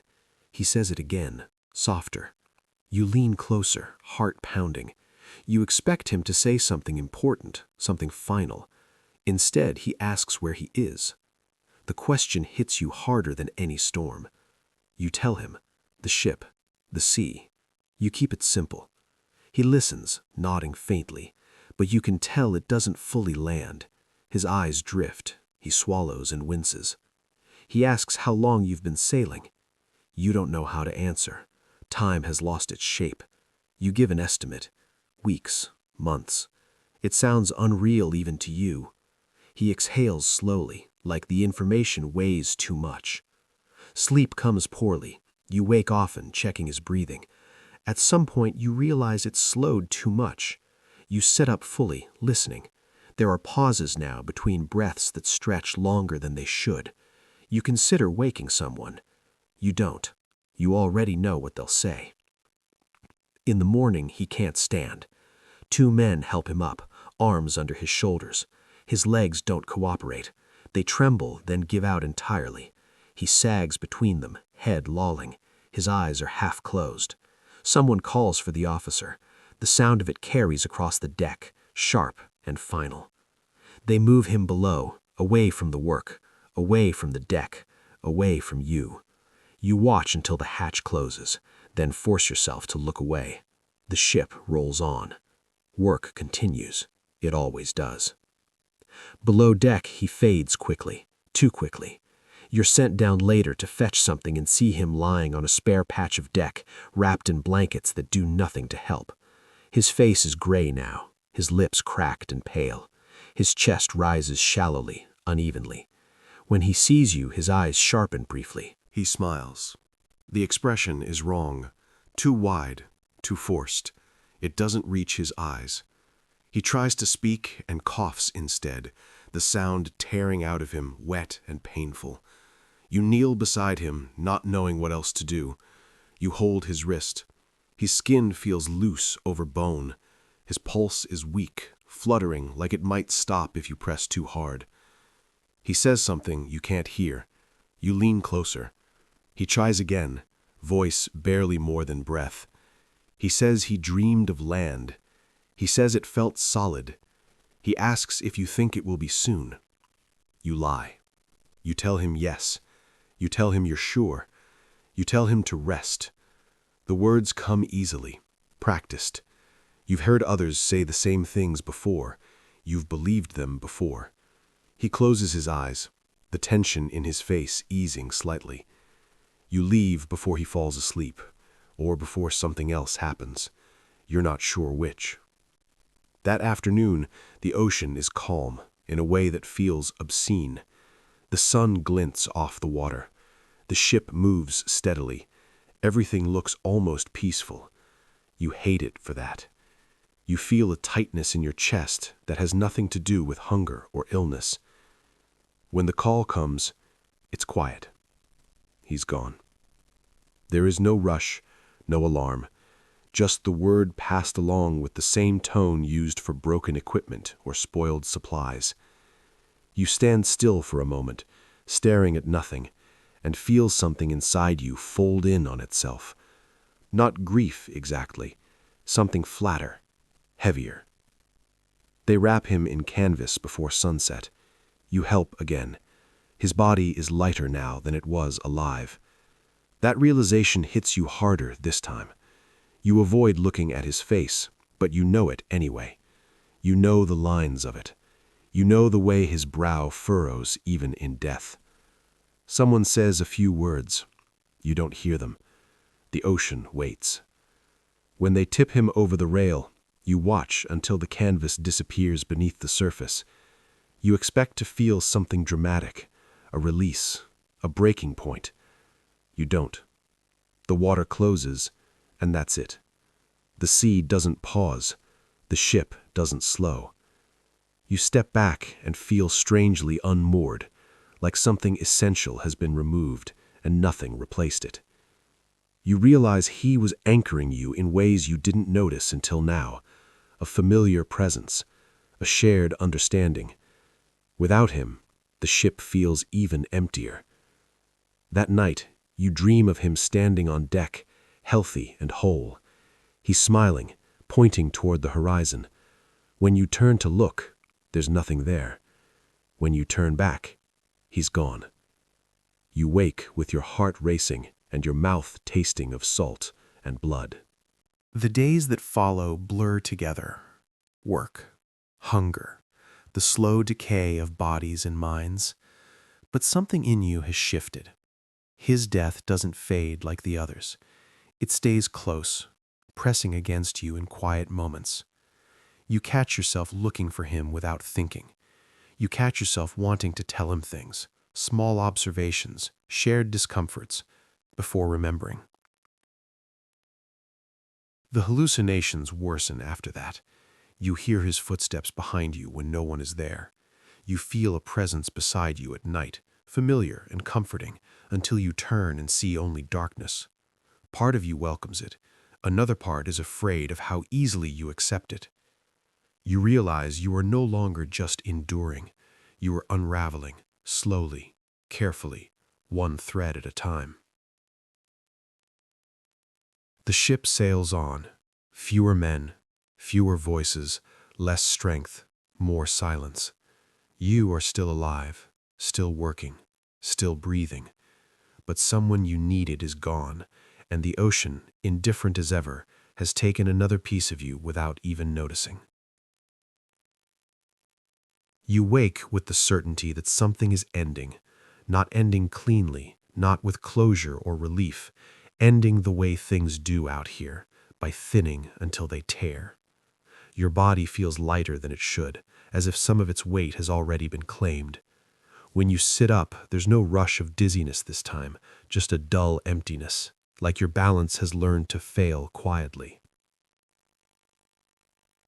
The ship moves, but barely. You feel it immediately. The familiar push through the water is gone, replaced by a sluggish drifting that makes the deck feel detached from purpose. Each roll is slow and incomplete, like the ship can't quite remember what it's meant to do. The creaks are fewer now. That scares you more than the noise ever did. Below deck, the air is stale to the point of tasting thick. Every breath feels borrowed. You move carefully, stepping around bodies that lie too still even for sleep. Some are alive, some aren't yet acknowledged as dead. The difference feels smaller every day. You don't stop to check. You can't afford the clarity that would bring. On deck, the world looks drained. The sea is gray and heavy, swells rising and falling without urgency. The sky is the same color, low and blank, pressing down like a lid. There is no wind worth naming. The sails hang slack, canvas creased and tired, barely pulling. The ship makes almost no progress. You can feel it in your bones, the sense of being held in place by something vast and indifferent. Men move slowly, conserving what little energy remains. Orders come less often now, not because there's less to do it, but because there's less strength to do it with. You take hold of a line and feel how weak your grip has become. The rope feels thicker than it used to, heavier, or maybe your hands are just failing. Hunger is distant now, like a memory of pain rather than pain itself. That frightens you. Hunger was a signal. Hunger meant your body was still arguing for survival. This numbness feels like surrender creeping in quietly, trying not to draw attention. You force yourself to eat when food is given, though chewing feels pointless, like the act belongs to someone else. Water is rationed again. The cups are smaller, the pauses between distributions longer. You drink slowly, trying to make it last, but the relief fades almost immediately. Your mouth feels dry again within minutes. Your tongue feels thick, clumsy. When you speak, rarely, you're surprised by how hoarse your voice sounds, as if it's been unused for years. The crew is skeletal now, not just thin, reduced. Faces hollowed, eyes dulled, movements careful and minimal. There are men you no longer recognize, though you know you've been beside them for months. Individual identities have blurred into a collection of breathing bodies performing necessary motions. Names don't matter much anymore, only function. By midday, the ship feels wrong in a new way, not damaged, not storm-battered, abandoned, as if the ocean has decided to ignore you entirely. You stare out at the water and feel a creeping dread that has nothing to do with waves or wind. Being attacked by the sea would be easier, at least then it would acknowledge you. You begin to think about death differently, not as a sudden event, but as a drift, a gradual letting go. You imagine lying down and not getting back up, and the thought doesn't frighten you the way it once did. It feels quiet. That realization snaps something inside you, and you shake your head hard, as if you can dislodge the idea physically. Someone collapses near the rail. Not dramatically, just a slow sag to the knees, then the deck. Two men move to help, then hesitate, calculating the effort. They lift him anyway, dragging him into the shade of a sail that barely casts one. His eyes are open, but there's nothing behind them. He breathes, barely. You watch and feel a strange detachment, like you're observing something inevitable rather than tragic. The day stretches unbearably long. The sun crawls across the sky. The ship crawls with it. You lose track of how long you've been standing at one point, leaning against a coil of rope, staring at a dark patch of water that never seems to change shape. Your thoughts drift. You catch yourself imagining the ship stopping completely, wood settling, men lying down one by one. You imagine the ocean taking you slowly, patiently, without resistance. Late in the afternoon, something shifts. It's subtle, easy to miss if you're not paying attention. A faint ripple crosses the water from a different direction than the swells. The sails stir slightly, just enough to twitch. You feel it through the deck, a change in pressure, a whisper of movement where there was none before. Your heart kicks hard in your chest. You lift your head and scan the horizon, squinting. At first you see nothing, just the same endless gray.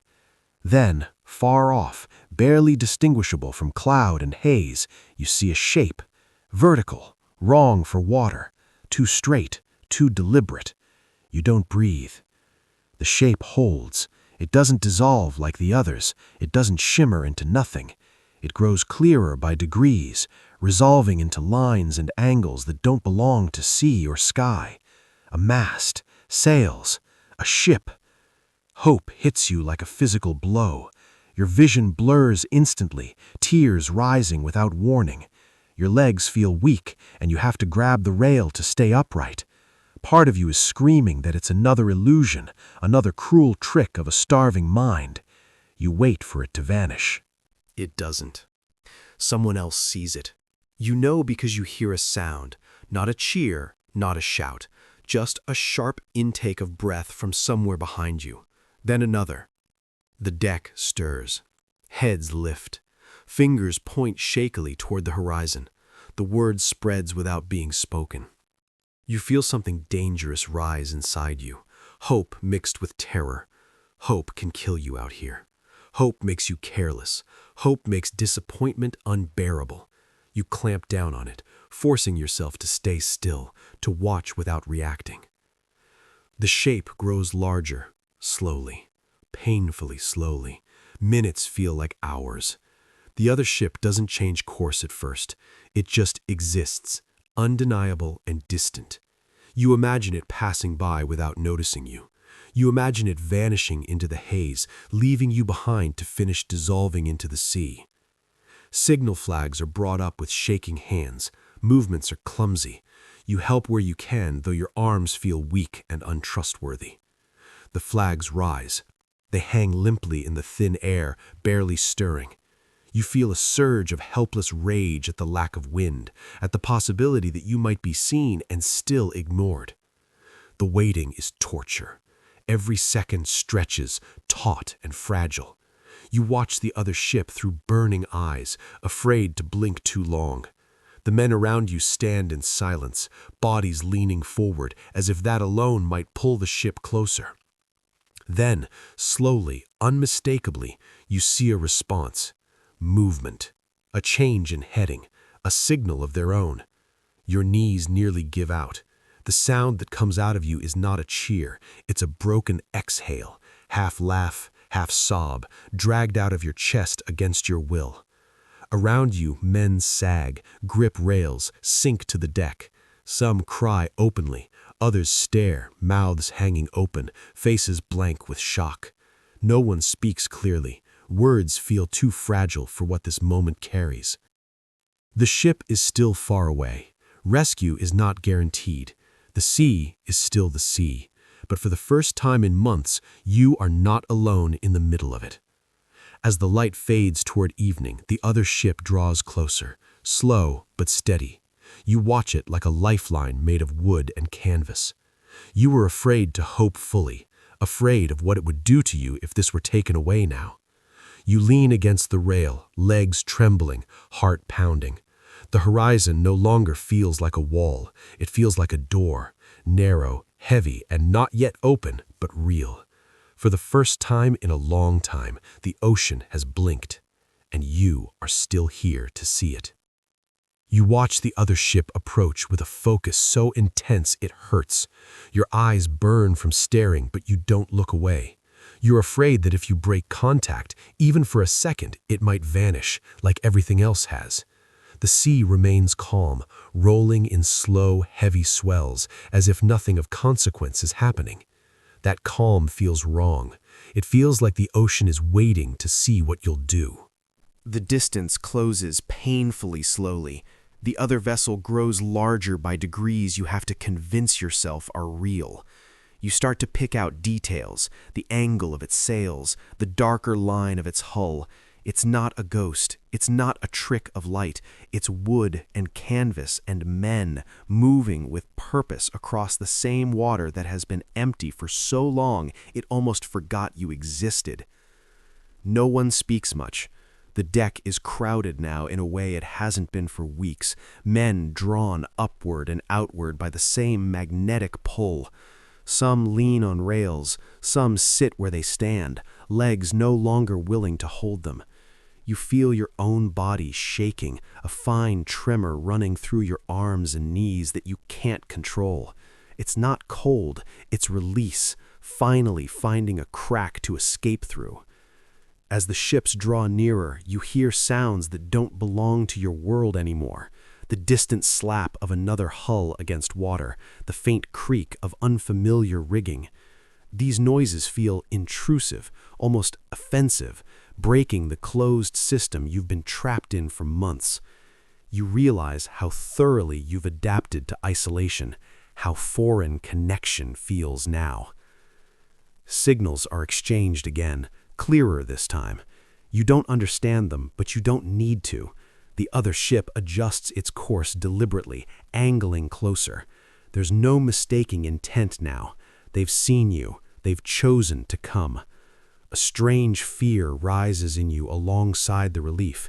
You've spent so long preparing yourself for death, for endurance without rescue, that the idea of survival feels destabilizing. What if your body gives out now? What if you collapse before this becomes real? You grip the rail hard, knuckles whitening, grounding yourself in the roughness of the wood. The two ships drift closer, careful, cautious. You can see figures moving on the other deck now, upright, strong. Their movements look efficient in a way that makes your chest tighten. They look like men who have not been starving, men who have not been decaying from the inside out. You feel suddenly exposed, aware of how you must appear, thin, unsteady, hollow-eyed, clinging to a wounded ship like survivors of something no one else can see. When they hail you, the sound carries across the water clearly, a human voice, raised and purposeful. You flinch at the clarity of it. It feels too sharp, too clean. For a second, you don't understand the words. Your brain stumbles over them, unused to processing anything beyond orders and internal monologue. Then meaning lands, heavy and undeniable. You are being addressed. You exist again. The reply from your ship is hoarse and disorganized, shouted by a man whose voice cracks midway through the call. You hear desperation leak into the sound despite attempts at formality. The other ship answers calmly. That calm nearly breaks you. It's proof that this situation, your suffering, your months of erosion, is not universal. It's just yours. Ropes are prepared. The ships maneuver closer, close enough now that you can smell fresh air carried from their deck. It smells different, cleaner, like space. The gap between the hulls feels impossibly wide and dangerously narrow at the same time. You watch the water churn between them and imagine falling in, being crushed, being pulled under at the very moment escape presents itself. The first line is thrown. It arcs through the air and lands awkwardly, splashing against your hull before someone manages to catch it. The impact of that simple act, rope touching rope, ship touching ship through human effort, hits you harder than anything else today. You sink to your knees without realizing you've done it. The deck presses solid and real beneath you. More lines follow. The ships draw closer still, timbers creaking in protest. The sound is alarming, but no one reacts with panic. The other crew moves with confidence, shouting instructions clearly. Your own crew follows sluggishly, driven by adrenaline more than strength. You help where you can, hands clumsy, fingers numb. You feel like you're operating someone else's body. When the ships are finally secured enough to allow movement between them, there's a long pause. No one rushes. No one celebrates. The moment feels too fragile for that. You half expect the ocean to intervene, to punish this attempted escape with a sudden swell or snapping line. It doesn't. It allows this, for now. The first man crosses over. He's helped, guided, half carried across the gap. When he reaches the other deck, he collapses immediately, legs folding under him. You see hands reach down, strong hands, clean hands, steadying him, lowering him gently. No one shouts, no one rushes him back to his feet. They let him stay down. Something in your chest tightens painfully. More men follow. One by one, the weakest go first. The sick, the barely conscious. You watch faces you recognize disappear onto the other ship, swallowed by a world that looks unreal in its stability. With each one, the deck beneath you feels emptier, quieter, like pieces of your nightmare are being removed without ceremony. When it's your turn, you hesitate. The gap doesn't look wide, but it might as well be a canyon. You stare at it, at the moving water below, at the solid certainty of the other deck beyond. Your heart pounds so hard it feels like it might knock you off balance. You suddenly don't trust your legs. You imagine stepping forward and falling, imagined hands reaching too late, imagined darkness closing over you with cruel timing. Someone grips your arm, not roughly, firmly. You look at them and see concern instead of judgment. It disorients you. You nod, though you're not sure why. You take a step, then another. The shift shifts beneath you and you freeze, breath locked in your chest. You feel hands on your shoulders now, steadying you from behind. More hands reach out from the other side. The world narrows to the rough texture of rope under your palm, the sound of water rushing below, the solid presence of human contact. You move because you're guided, not because you trust yourself to do it alone. When your feet touch the other deck, your legs buckle immediately. You don't fall hard, you're lowered, supported. You end up sitting on unfamiliar wood, staring at it like it might dissolve. The deck doesn't move the same way. The motion is gentler, more controlled. It takes a moment for your body to register that difference, and when it does, nausea surges unexpectedly. Your stomach clenches. You retch weakly, producing nothing but bitter saliva and bile. Someone offers you water. You flinch at the sight of it, a reflex you don't fully understand. The cup looks too full, too clear, too generous. You take it anyway, hands shaking, and sip cautiously. The taste is shocking, clean. It burns slightly as it goes down and your eyes water. You didn't realize how bad the other water had become until this moment. Around you, similar scenes unfold. Men sitting or lying where they land, some crying openly, some staring blankly at the sky, some clutching the deck like they're afraid it will disappear. The crew of this ship moves among you with practiced efficiency, offering blankets, water, steady voices. No one asks questions yet. They don't need answers to see what you've been through. You look back at your own ship. It looks smaller now, more damaged than you realized. Its lines are wrong, its sails tattered, its deck sparsely populated. From this distance, it looks like what it is, a vessel that barely held together long enough to deliver you here. You feel a strange pull toward it, a flicker of loyalty or grief. That ship carried you through hell. Leaving it feels like abandonment, even though you know it's necessary. As more men are transferred, the reality settles in. You are being rescued, not metaphorically, not temporarily, actually. The word feels heavy, unfamiliar. Rescue implies a return, a continuation. You're not sure you're ready for that. The sun dips lower, staining the water with muted color. The operation continues carefully, deliberately, until the last of you are aboard. When the final line is cast off and the gap widens again, a quiet settles over the deck. Not the oppressive silence of isolation, but something gentler, a pause, an acknowledgement. You're wrapped in a blanket that smells faintly of wool and smoke. The warmth seeps into you slowly, almost painfully. Your body reacts in unexpected ways, shivering violently, teeth chattering, muscles twitching. You curl inward, overwhelmed by sensation.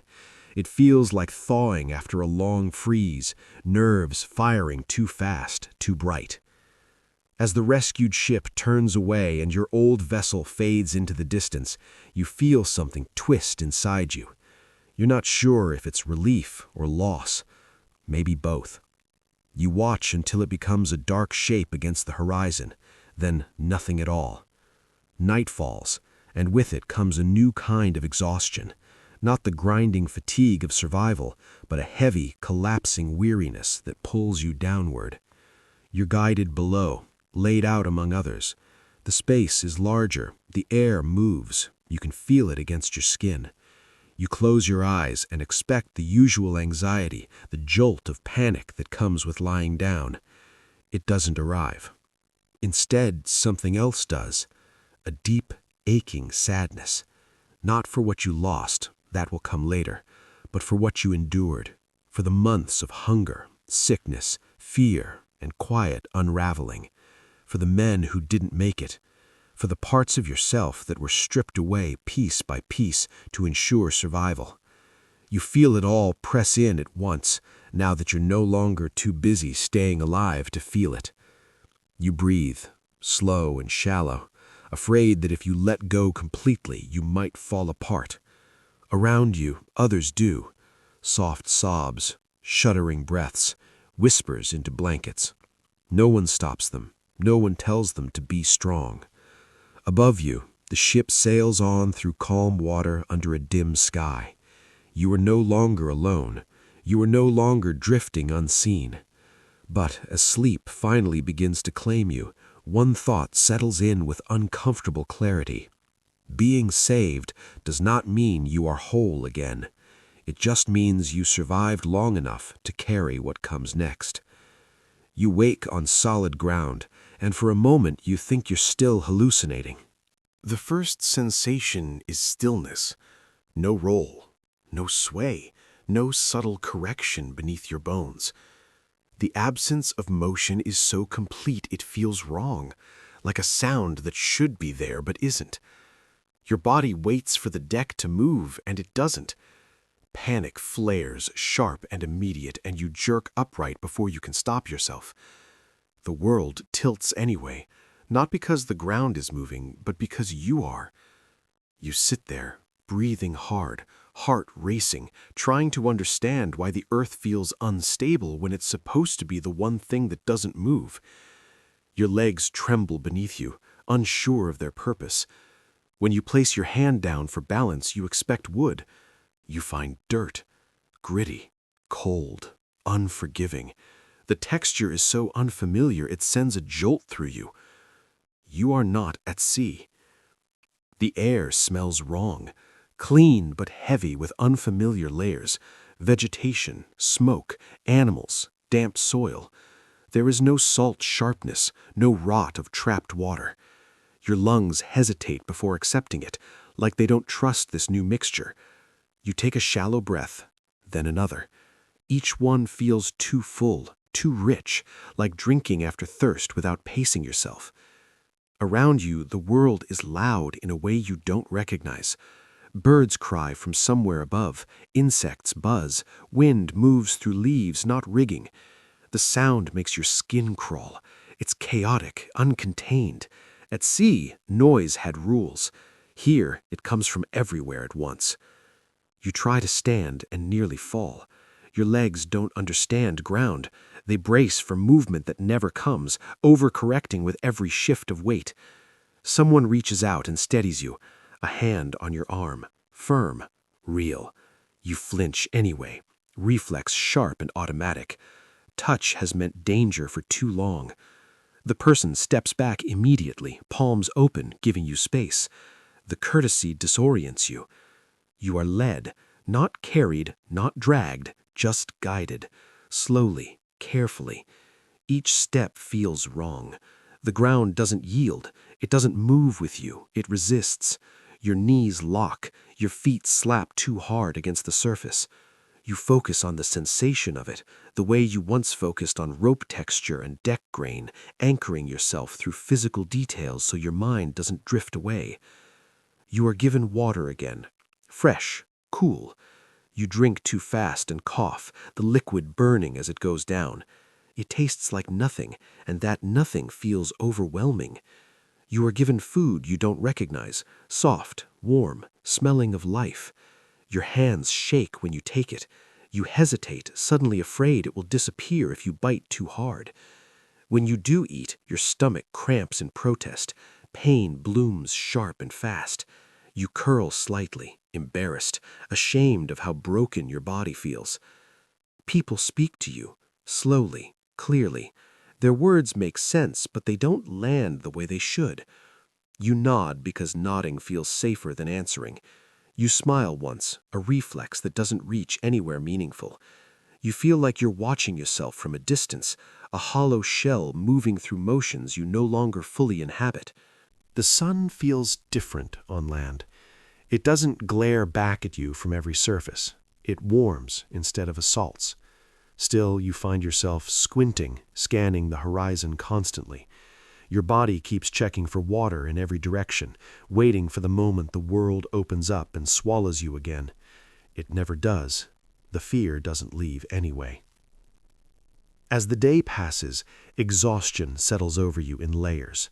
Not the grinding exhaustion of hunger or labor, but a deep emotional fatigue that makes everything feel heavy. You sit when told. You rest when allowed.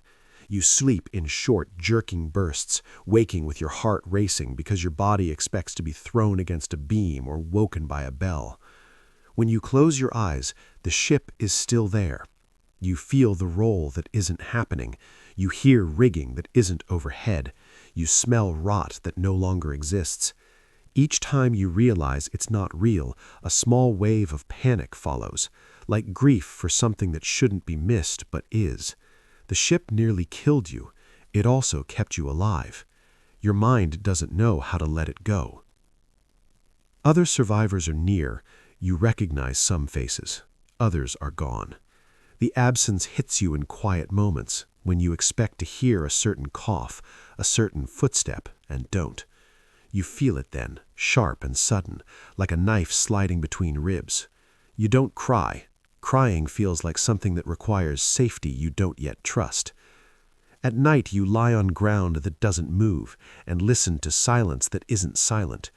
The sheer number of unfamiliar sounds keeps you awake. You miss the predictability of the sea, even as you hate yourself for it. At sea, every threat was known. Here, everything is unknown again. You are washed properly. Warm water poured over you, grime and salt and blood finally stripped away. You watch dark streaks run off your skin and disappear into the earth. You expect relief. Instead, you feel exposed. Clean skin feels vulnerable, like armor has been removed without your permission. You dress in unfamiliar clothes that fit poorly and feel wrong against your body. A mirror is held up to you at some point. You don't ask for it. You don't refuse it either. You stare at the face looking back and feel nothing at first. Then recognition flickers, faint and uncertain. Your cheeks are hollow. Your eyes sit too deep.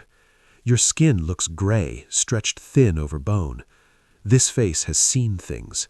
This face has survived by narrowing itself, by letting go of softness. You turn away from it. As days pass, if they are days, you're not entirely sure, you realize something is expected of you. Gratitude, relief, stories. You give fragments when pressed, short answers, vague descriptions. You don't have language yet for the long, quiet suffering, for the way time dissolved, for the hallucinations that still cling to the edges of your vision, for the guilt of being alive when others are not. You begin to understand that survival has marked you, not in obvious ways that others can see easily, but in the way your body reacts to safety like it's a threat, in the way you flinch at raised voices, in the way silence feels louder than storms ever did, in the way your mind drifts back to the horizon, even when land stretches out in every direction. You stand one evening and watch the sun set over solid earth. The colors are richer than you remember. The ground does not move beneath your feet. Still, your knees flex instinctively, bracing for a roll that never comes. You realize then that the sea is no longer outside you, it is inside. You survived 6 months without land. You escaped hunger, sickness, madness, and death by margins so thin they still cut. But as you stand there, breathing air that doesn't taste of salt, you understand the truth no one warned you about. The voyage ended. You did not return. You wake in a bed that does not move, and for a moment you cannot understand why your body feels wrong. The stillness presses against you like weight. Your muscles tense, waiting for the roll that never comes. Your breath catches, your heart accelerates. You lie there staring at a ceiling that does not creak, listening for water that is not there. And it takes longer than it should for memory to arrange itself into something usable. You are not at sea. The realization does not calm you. It rarely does. You have learned that waking is the most dangerous moment. Your mind returns faster than your body, and for a few seconds you exist in 2 places at once. Here, on land, safe by any reasonable definition, and there, trapped inside wood and hunger and endless water. You breathe carefully until the panic thins enough to move. When you sit up, the room feels too large, too open. Space without walls close enough to touch makes you uneasy now. You prefer corners, low ceilings, places where you can see every exit. You put your feet on the floor and wait, giving your balance time to adjust. Even now, years later, the ground still surprises you with its refusal to move. You live among people again. You work. You eat until you are full. You sleep under a roof that does not leak. By every measure that matters to others, you survived. The East India Company recorded the voyage as a delay, a loss of cargo, a regrettable mortality rate. Your name appears on a list of returned men, ink on paper. A success of a sort. No one asks what it cost. During the day, you function well enough. Your body recovered, slowly, stubbornly. Flesh returned to places that had hollowed out. Strength crept back into your hands. The bleeding stopped. The cough faded. You learned how to walk without watching your feet. People stopped looking at you with that careful pity reserved for the recently broken. But the ocean did not give you everything back. It follows you in pieces, in habits you don't remember choosing. You still eat quickly, even when there is plenty. You still hoard small things, bread, nails, bits of string, tucking them away without thinking. You notice how long water has been sitting before you drink it. You smell it first. You always smell it first. You flinch at sudden noise. Sharp sounds hit you like physical blows. Thunder makes your chest lock up. Wind through narrow streets sounds too much like rigging under strain. You avoid docks when you can. When you can't, you keep your distance from the edge, eyes tracking the water without permission. At night, the ship returns. Sometimes it is subtle, the sound of wood expanding in the cold, the slow, rhythmic creak that once meant everything was still holding together. Sometimes it is violent, storms that slam you awake with your heart in your throat, convinced you are about to be thrown from your bed into black water. You wake drenched in sweat, hands clawing at sheets as if they are rope. In these dreams you are always back on deck, always bracing, always counting seconds between waves. Sometimes the faces are clear, the man who shared your space below deck, the one who whispered your name when he no longer knew where he was. Sometimes the faces are wrong, distorted, shifting between the living and the dead. Sometimes there are no faces at all, just bodies moving, failing, disappearing. You learn not to talk about it. When people ask about the voyage, they expect stories of storms and bravery, of distant seas and endurance. You give them pieces they can understand. You talk about the heat, the hunger. You mention sickness in abstract terms. You do not tell them about hallucinations, about seeing land that wasn't there, about how close you came to welcoming death simply because it felt quieter than surviving another day. You do not tell them how the ocean still speaks to you in moments of exhaustion, how silence sometimes feels dangerous because your mind fills it with waves. Years pass. Life layers itself over the voyage, thick enough that some days you almost forget. Almost. You build routines. You learn the weight of normal time again, days with edges, weeks that end. You laugh occasionally, surprised by the sound of it. You even feel something like peace now and then, fleeting but real. And then something small cracks it open. A smell. Tar on a hot day, damp wood after rain, the sharp, sour edge of spoiled food. A crowded room where bodies press too close and the air feels used up. Your chest tightens, your thoughts narrow. You are back inside the wooden world without warning. You have learned to ride these moments out the way you once rode storms, by grounding yourself in physical reality. You name things you can touch, solid ground, walls, breath moving in and out. You remind yourself that you are not rationed anymore, that no one is watching to see if you are strong enough to be useful, that the horizon does not surround you on all sides. Sometimes it works. Sometimes it doesn't. You still think about the men who didn't make it. Not always consciously. They surface in unexpected ways, in half-remembered dreams, in the way you hesitate before forming attachments, in the quiet guilt that settles over you during moments of comfort. You survived. They did not. There is no lesson in that, no fairness, just outcome. You wonder sometimes if they would recognize you now, if you would recognize yourself. The sea never appears in your life again the way it did then. You do not sail far. You do not volunteer for long voyages. You tell yourself it is preference, that you have earned a quieter existence. The truth is simpler. You know what happens when the world becomes only water and wood. You know how much of yourself it demands. And yet, there are moments, rare, unwanted, when you find yourself missing it. Not the suffering, not the hunger or sickness or fear, but the clarity. At sea, everything reduced to survival. Eat when you can, work when told, endure. There was no room for doubt about what mattered. On land, life sprawls, choices multiply, expectations press in from every side. Sometimes you long for the simplicity of knowing that the only task was to remain alive. That thought frightens you more than any storm ever did, because it means the voyage changed the shape of your mind. You stand one day near the coast, far enough back that the water cannot reach you. The ocean stretches out ahead, calm and bright, nothing like the place that nearly erased you.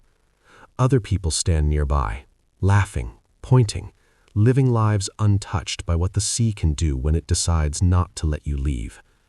You watch the horizon. It no longer feels like a wall. It feels like a scar. You understand now that rescue did not end the voyage. It only changed its form. The ocean came with you. It settled into your habits, your dreams, your silences.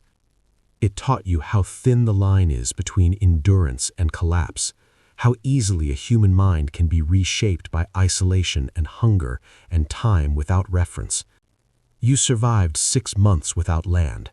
You survived watching friends fade and disappear into water that never looked back. You survived hunger so constant it became part of your thoughts, sickness that ate men from the inside out, and a mind that learned to lie to itself just to endure another sunrise. And now you survive something quieter, memory. You breathe. The ground does not move. The world continues. Somewhere, far away, ships still sail, carrying men who believe they understand what waits for them beyond the shore. You do not try to warn them. Words are too small for that. You turn away from the water and walk back toward land, carrying the ocean with you, not as a destination, not as a story, but as a permanent weight inside your chest. The voyage is over. The aftermath is not, and it never will be.